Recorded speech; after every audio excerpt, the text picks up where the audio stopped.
झपाटलेला हे नाव ऐकलं की आपल्या डोळ्यासमोर काय येतं तर तात्या विंचू. तर याच मूव्हीचा तिसरा पार्ट म्हणजे की झपाटलेला 3 हा मूव्ही जो आहे लवकरच प्रेक्षकांच्या भेटीस जे आहे ते येणार आहे. या मूव्हीविषयी एक नवीन अपडेट जी आहे ती समोर आलेली आहे बघा. सुरुवातीला जर सांगायला गेलं तर झपाटलेला आणि झपाटलेला 2 हे दोन्ही मूव्ही जे आहेत खूप चांगल्या प्रकारे थिएटर्समध्ये जे आहे ते चालले होते. झपाटलेल्या या मूव्हीला तर तोडच नाही बघा. प्रेक्षक आजही आवडीने त्या मूव्हीला बघतात. परंतु झपाटलेला 2 कुठेतरी थोडाफार मागे पडला मी असं म्हणेल. परंतु नक्कीच आता महेश कोठारे जे आहेत काहीतरी नवीन, काहीतरी वेगळं आणि परत तेच कल्ट क्लासिक जनर जे आहे आपल्यासमोर मांडतील असं मला वाटतं झपाटलेल्या 3 मधून. आता हा मूव्ही जो आहे या मूव्हीविषयी प्रत्येक दिवशी काही ना काही नवीन-नवीन अपडेट जे आहेत ते येतच राहतात. महेश कोठारे जे आहेत लक्ष्मीकांत बेर्डे यांचा एक एआय अवतार आपल्याला या मूव्हीमध्ये दाखवणार तर आहेतच.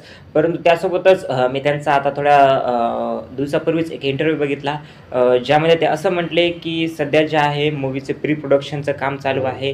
CGIचं वर्क देखील ते करत आहेत बघा. ऑस्ट्रेलियाला जाऊन त्यांना देखील आणखी परत CGIचं वर्क देखील करणं आहे.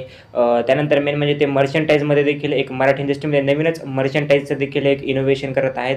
आता मर्चंटाईज म्हणजे काय तर तुम्ही जसं स्पायडरमॅन असतील किंवा आयर्न मॅन असतील यांचे जे खेळणे बघितले असतील तशा प्रकारेच ते मराठीमधील जे वेगवेगळे सुपर हिरो म्हणता येईल आपल्याला किंवा वेगवेगळे जे कॅरेक्टर्स आहेत त्या कॅरेक्टर्सचे देखील ते मर्चंटाईज जे आहेत इंडस्ट्रीमध्ये म्हणता येईल किंवा मार्केटमध्ये जे आहेत ते आणणार आहेत. तर अशा प्रकारच्या गोष्टी तर आहेतच. आणि एका बाजूला त्यांनी परत एका इंटरव्ह्यूमध्ये असं म्हटले की मूव्ही जो आहे जवळपास एकूण 6.5 कोटी रुपयांच्या बजेटमध्ये जे आहे ते तयार करण्यात येणार आहे. म्हणजे हा मूव्ही जो आहे 3D तर नसणार आहे परंतु हा मूव्ही जो आहे एका मोठ्या स्केलवरती एका मोठ्या बजेटवरती जे आहे ते तयार करण्यात येणार आहे. जवळपास 6.5 कोटी रुपये या मूव्हीला तयार करण्यासाठी लागणार आहेत बघा.